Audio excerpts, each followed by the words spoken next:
Hi Shreya, hope you'll enjoy this video of our trip to Bristol. England by train is so picturesque, though you'll have to forgive Amit trying in vain to capture his reflection on the window glass.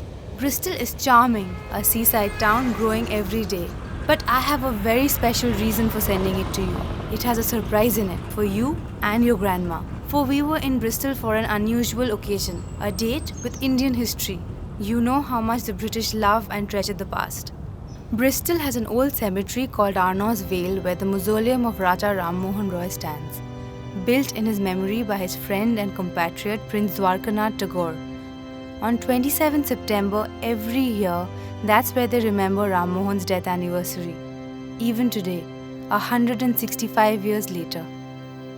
We have managed to raise the money to Anita, thank you. Of Lant and Mary Carpenter. Lant, who invited the Rajah to Bristol, Mary, who was enthused by the Rajah, never said very much in front of him. She was only a girl of 25. But later on, she wrote the definitive Last Days in England of Raja Rammohun Roy. Hi, Dida. How are you? I've got something to tell you. Nandini sent me the DVD of Raja Rammohun Roy's annual memorial service. You must come and see it.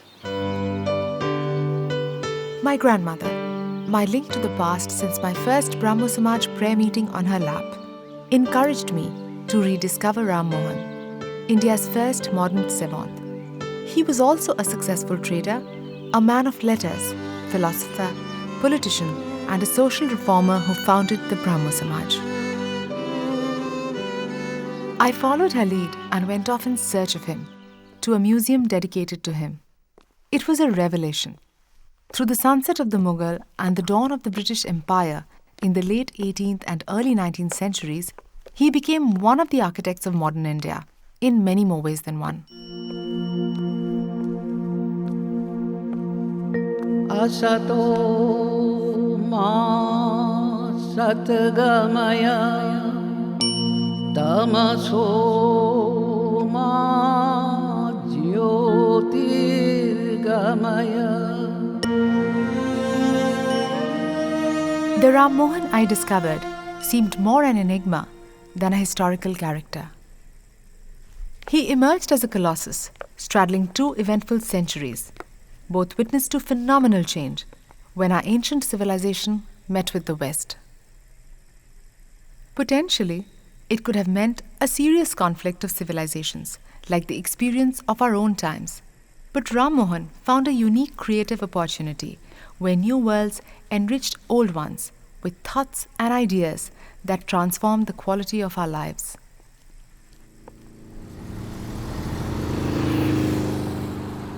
The museum was not enough, so I hit the road towards his family's ancestral seat in Radhanagar, about 100-odd kilometers away, in Bardhaman.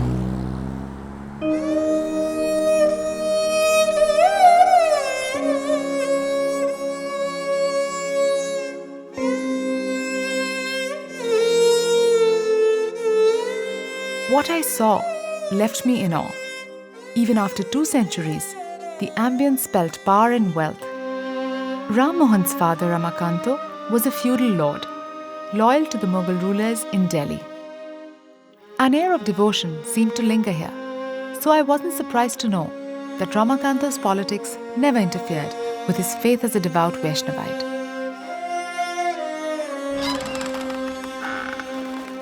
His wife Tarini Devi, though, came from a Shakta background. In those days, it was an unusual match, and I could sense that this duality between the two major schools of Hindu faith must have had its influence on Rammohun's upbringing.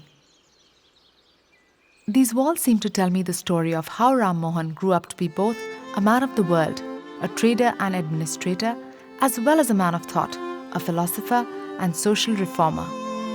He was born on 22nd May 1772, the year that the East India Company procured the Diwani of Bengal, Bihar and Orissa from the Mughal Badshah.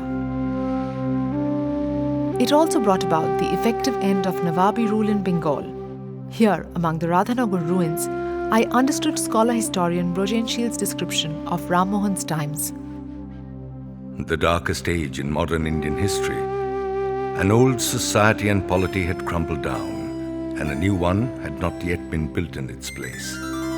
Devastation reigned in the land. All vital limbs of society were paralyzed. All were in chaotic condition.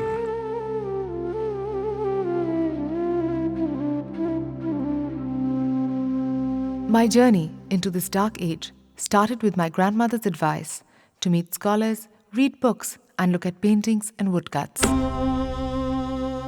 Brahmin monopoly on religious texts left flagrant misinterpretations unchallenged by lay believers, already divided severely by caste. Idolatry and orthodox rituals nurtured barbaric practices like the burning of widows. When Warren Hastings shifted the capital from Murshidabad, it signaled the rise of the British Empire in Calcutta. Beyond it, a great famine devastated the villages of Bengal. If you look at the socio-political background in which Rammohun was born in 1772, as long ago as that, that was the year when the English East India Company established a governorship in Bengal. Warren Hastings, who later, 2 years later, became the Governor General of Bengal. So these are the earliest days of the British Sarkar in India.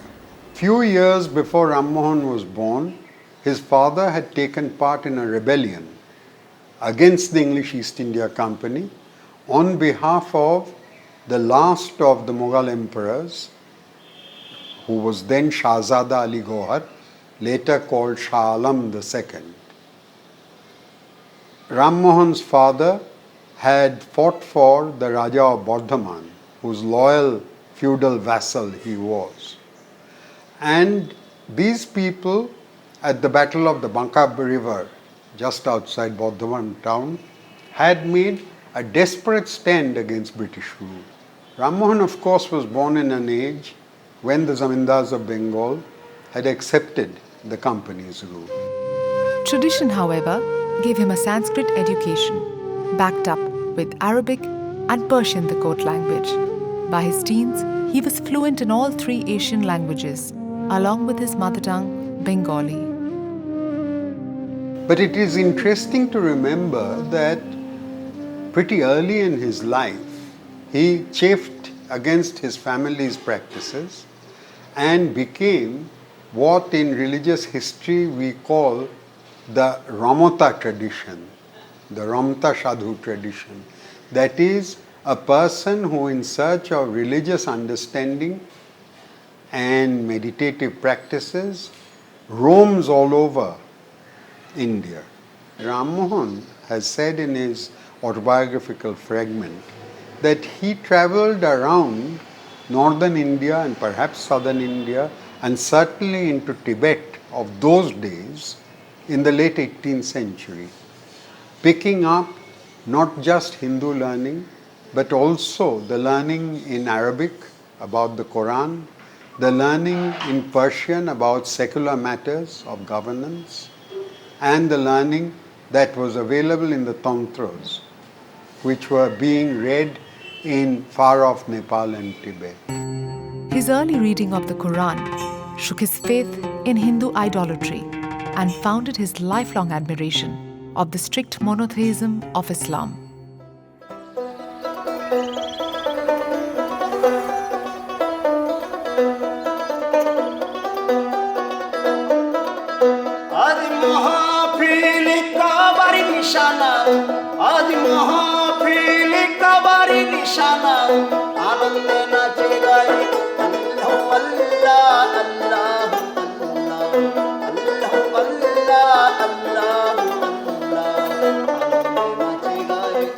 With time and maturity, he was also drawn to Sufi mysticism, with its poignant expression in Persian poetry and its resonance with tenets of the Vedanta.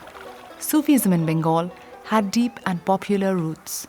And then the point is that by the end of the 18th century, Rammohun comes back, and he does not come back to a life of religion like the sadhus.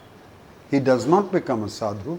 He becomes a Diwan for an English East India Company's official, Digby. In 1805, Rammohun writes this Persian tract with the first page of invocation in Arabic. It's called the Tawfat ul Muwahiddin.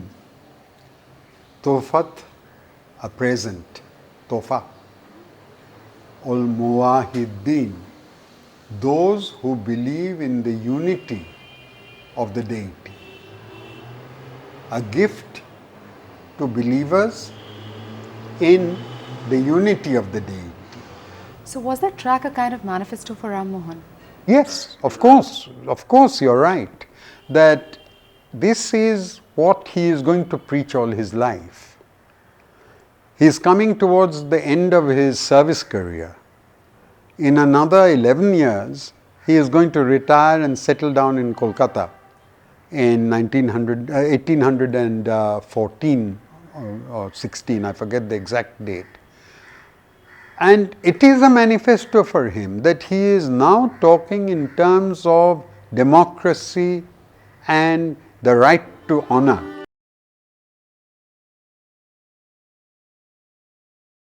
Rammohun's lifelong admiration for historic landmarks like the American War of Independence and the French Revolution came with his Rangpur experience, along with new linguistic skills opening windows to European enlightenment and the values of liberty and equality. My journey with Rammohun led me to 1815 and to Calcutta, where he had lived earlier from 1797 to 1804. This was the city that would witness his major lifetime achievements. His villa in the Maniktala suburbs was the scene of his major work as the translator of the Vedanta, Upanishads and other texts. His villa is now, ironically, the police museum. But once, this was where Calcutta's intellectual elite, both European and Indian, participated in discussion and debate. Its contents form the intellectual basis of his later work as a social and religious reformer.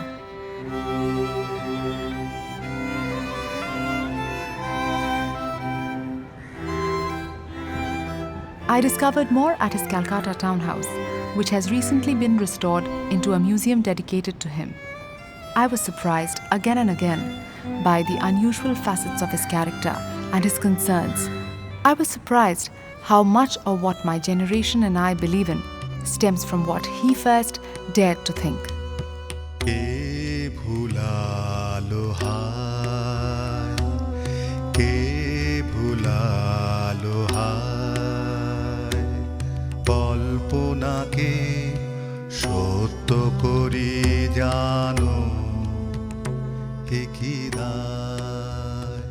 The walls of the museum reverberate with songs he composed and stimulating debates he set in motion. It is here that he brought together the Attiyo Shabha, an association for disseminating religious understanding and tolerance. Participants included Bengal's intellectual and social elite like Prince Dwarkanath Tagore and Kalinath Munshi.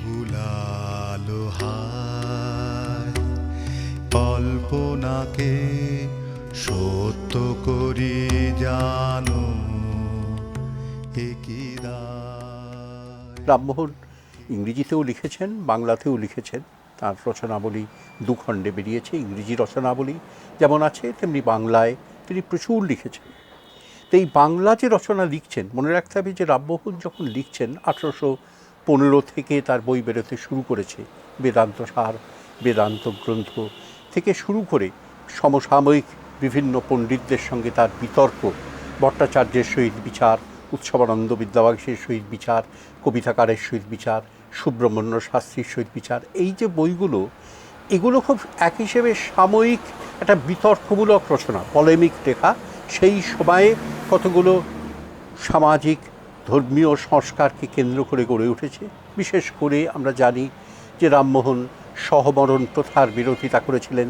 তার সহমরণ বিষয়ক যে দুটি পুস্তিকা রয়েছে, প্রবর্তক নিবর্তক সংবাদ, তার মধ্যে তিনি সেই কালটাকে তুলে ধরার চেষ্টা করছেন এবং সমকালের যে প্রতিকূলতা, প্রতিবাদ তার মধ্যে দেখা দিয়েছে সেই সময়ে, তার বিরুদ্ধাচরণ, সেটা শুধু ব্যক্তিগত বিরুদ্ধাচরণ নয়, এটা মনে রাখতে হবে যে রামমোহন ব্যক্তিগতভাবে কোনো কারোর শত্রুতা মনে পোষণ করেননি বা করতেন না। তিনি একটা আদর্শ, যে আদর্শটা ওই যুক্তির সাহায্যে, মনস্বিতার সাহায্যে, মননের সাহায্যে উপস্থিত করার চেষ্টা করছেন।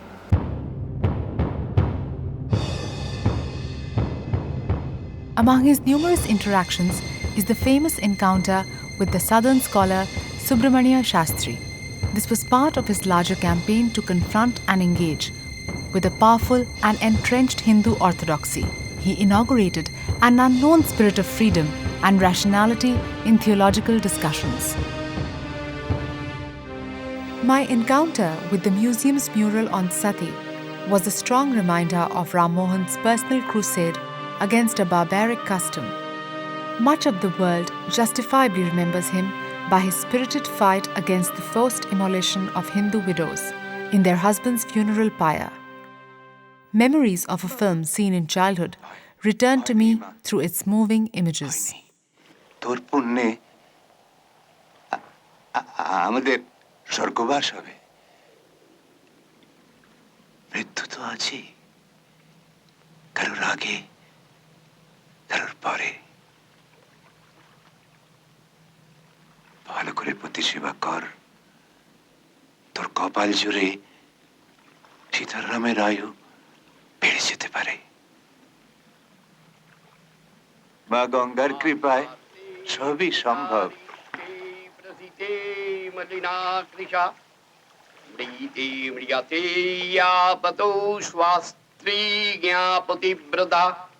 पतिव्रता सम्प्रदीप्तं प्रविवेशोदाशणं तत्र चित्राङ्गदौधरं भर्तारं स्वर्णबद्धत यावदग्नो मृते बतो स्त्रीणामात्मानं प्रदाहयेत् यावन्नो मुच्यते स्वाही स्त्री शरीरादगतञ्जन मृते भर्तरी स्वाधी स्त्री ब्रह्मचर्ये व्यवस्थित ब्रह्मग्नो वा कृतग्नो वा मित्रग्नो वा नरः त्वं वै पुनाति स्वानारीत्याङ्गीरसवासितं शक्तिनामेन नरीनमाग्नि प्रपतनाद्रिते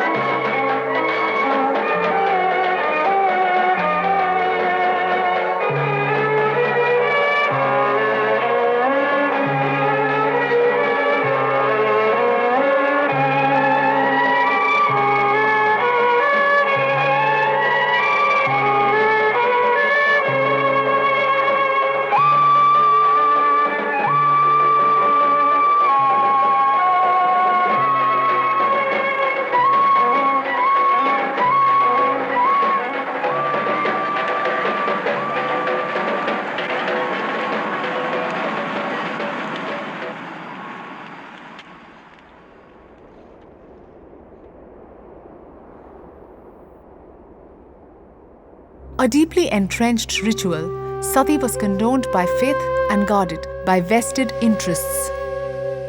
The movement for its abolition began with Rammohun's personal experience, the immolation of his brother Jagamohan's widow in 1811.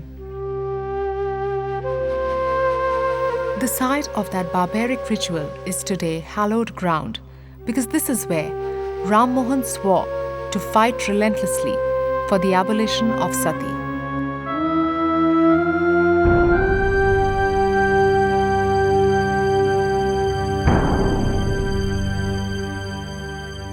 Rammohun's powerful writings, his vast classical scholarship, and his impeccable credentials gave considerable leverage to the eventual ban on sati, legalized on 4th December 1829 by Lord Bentinck.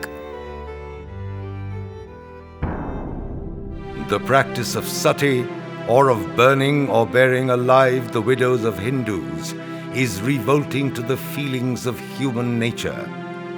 It is nowhere enjoined by the religion of the Hindus as an imperative duty. In those in which it has been most frequent, it is notorious that in many instances acts of atrocity have been perpetrated which have been shocking to the Hindus themselves and in their eyes unlawful and wicked. The practice of sati, or of burning or burying alive the widows of Hindus, is hereby declared illegal and punishable by the criminal courts. The Orthodox Hindu community retaliated with loud protests. Supported by powerful community leaders like Radhakanto Deb, the matter went up to the Privy Council in London. Rammohun's liberalism even challenged the Christian faith. In 1820, he published Precepts of Jesus, in which he delinked the moral message of Christ from specific Christian reliance on miracle stories. The missionaries were at once up in arms against the daring heathen, but Rammohun's courage never wavered. My research gave no clues to Rammohun's Unitarian mission, except the interview in the video from Bristol. The Rajah, of course, called himself a Hindu Unitarian by 1826. Therefore, the Unitarians worldwide were very interested in him. And the Unitarian magazines went from America to Britain to India and everywhere else. So everybody who was in the missionary field, and the Unitarians were in the missionary field in Calcutta, knew about the Rajah. Now, the question was, who gained from whom? And I think actually they both did.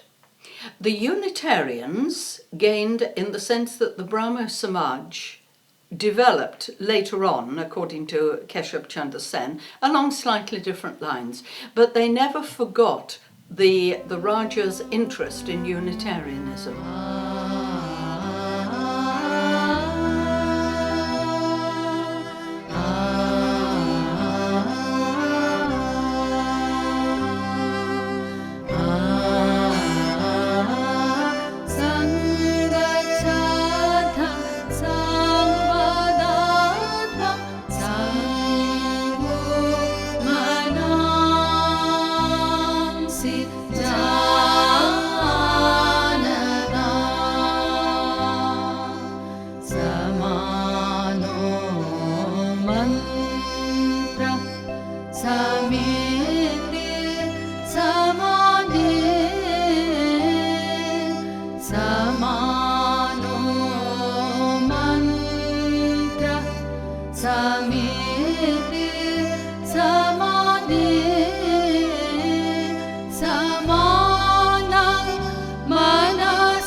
The Unitarian mission evolved into the Brahmo Sabha in 1828. Even as a child, I knew from my grandma that it was Rammohun who wrote the original trust deed, on the basis of which the Brahmo Samaj came into being. It came as the culmination of a lifetime's endeavor by one who was as much a man of action as a man of thought and letters. My grandma told me how Rammohun's scholarship revealed that the Hindu scriptures gave women rights equal to men. This brought great legitimacy to the support of the movement for women's rights, especially to own property, to remarry after widowhood, and to education as a means to empowerment. He contributed not only towards making me what I am today, but also in liberating women of her generation. To get back to your question, that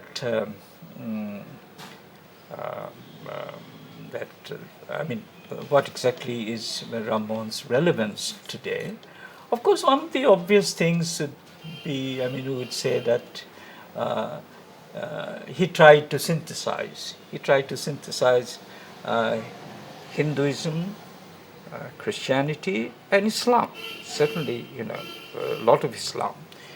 And this synthesis, I think if we analyze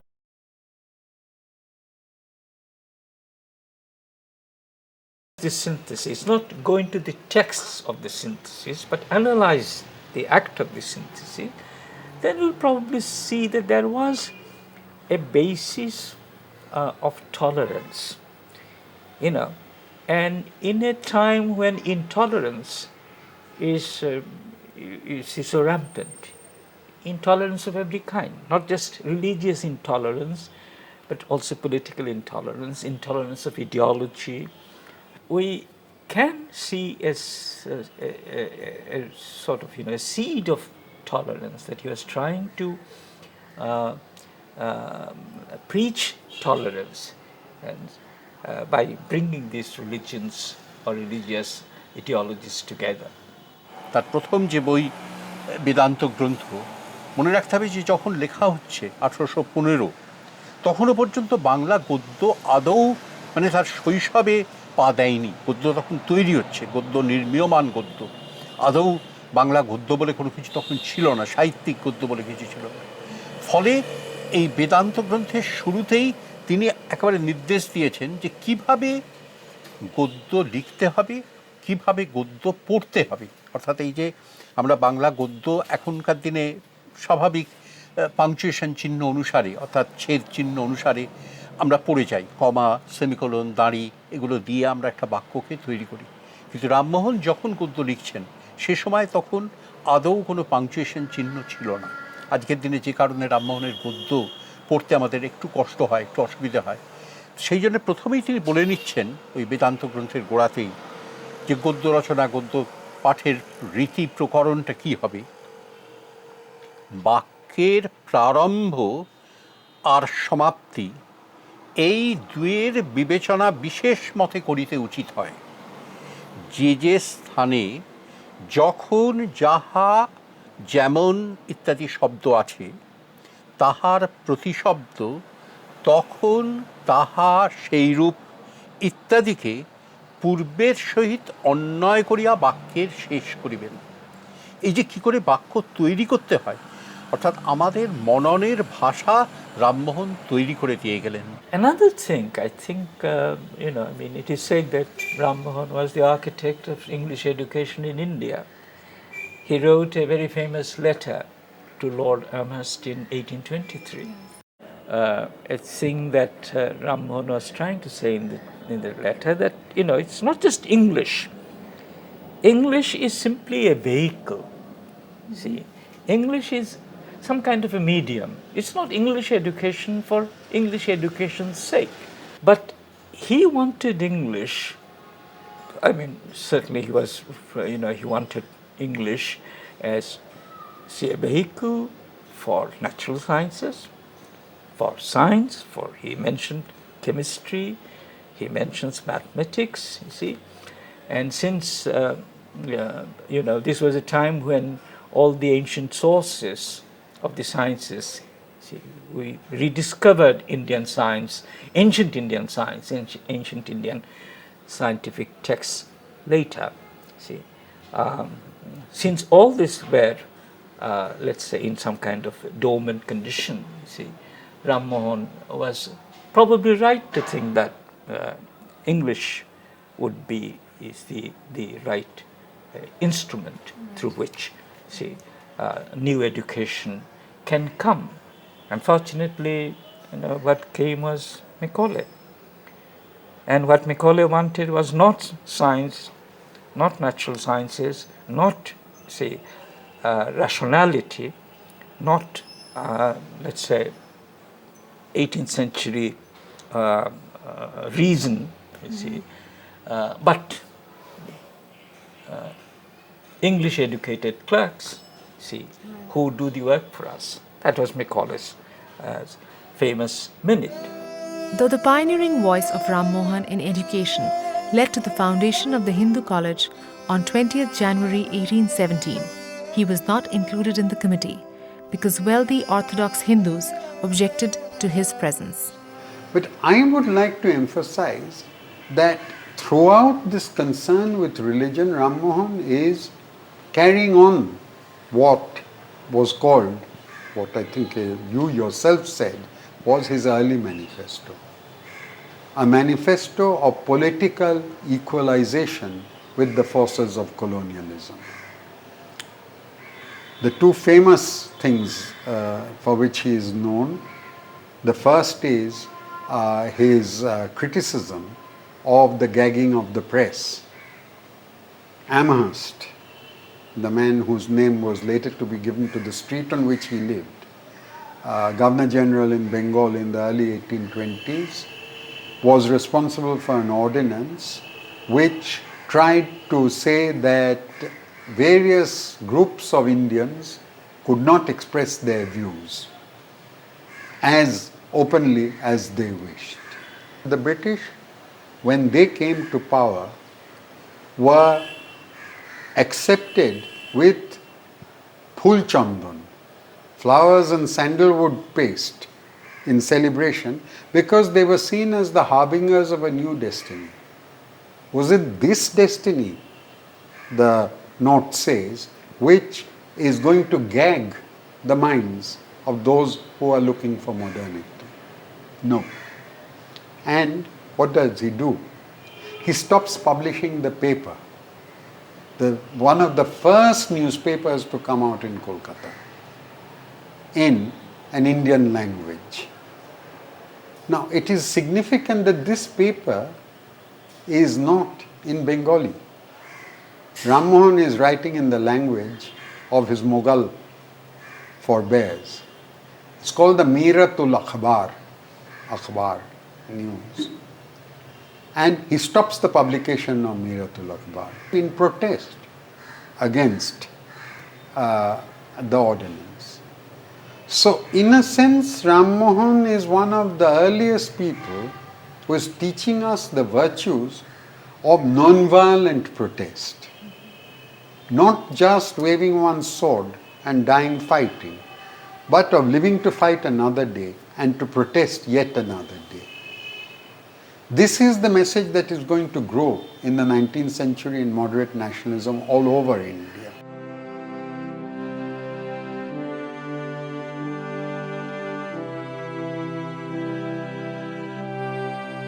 Rammohun left for England on 19th November 1830 to reach its shores on 18th April 1831. His long voyage was distinguished by his encounter with the French tricolour flying on a vessel in the high seas. His excitement and insistence that he be carried on board the French ship, despite his indisposition, shows his enthusiasm for the values he associated with the revolution.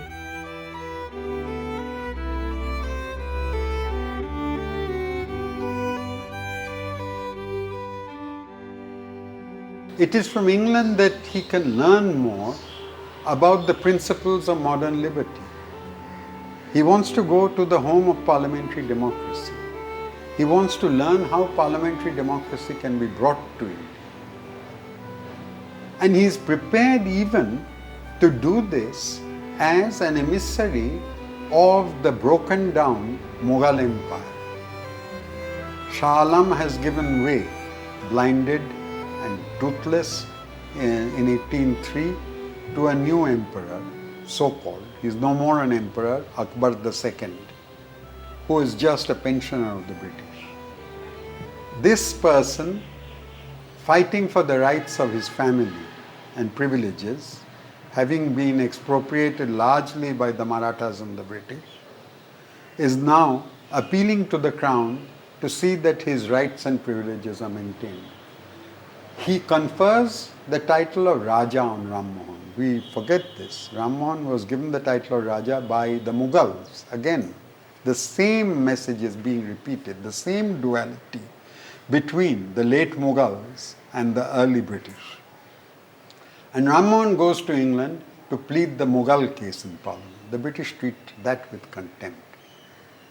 Where he does not receive contempt in his journey to England is from the common middle class in London or in Bristol or in other parts of England that he visited. I think what he did was, in Britain anyway, as well partly in Calcutta, was he astounded the British people. You cannot run an empire by thinking that the people that you are ruling are as good, if not better than you, because you just wouldn't be there.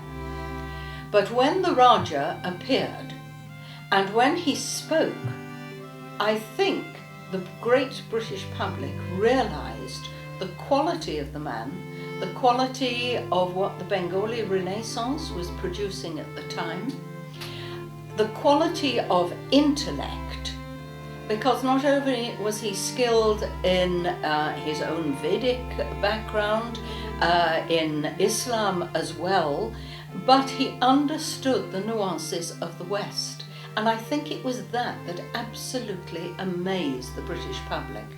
He lectured, he spoke, he went into the Houses of Parliament, he gave evidence to the Privy Council, all of whom listened to him with, I'm not exaggerating, awe and admiration. And that is a very great beginning. That's Kala Contractor, Dida. She's an amateur historian. She's devoted her life to the glorification and research of Raja Rammohun Roy. She is wonderful. It is she who leads the ceremonies every year on 27th The September. Rajah can be taken as a multicultural icon for our 21st century. And that, I think, is a very important position. Each generation looks for something different in a hero of a previous generation.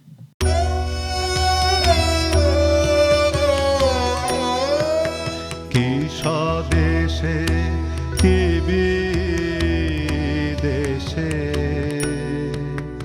যথায় তথায় থাকে তোমারও রচনা মধ্যে তোমাকে দেখিয়া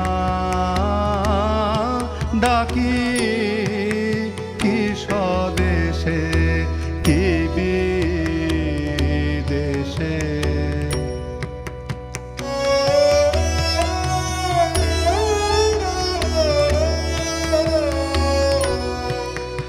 দেশ ভেদে কালো ভেদে রচনা অসীমা দেশ ভেদে কালো ভেদে রচনা অসীমা প্রতিক্ষণে সাক্ষ্য দেয় তোমারও মহিমা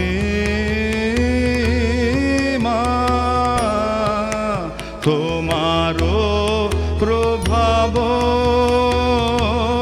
দেখি না থাকি একা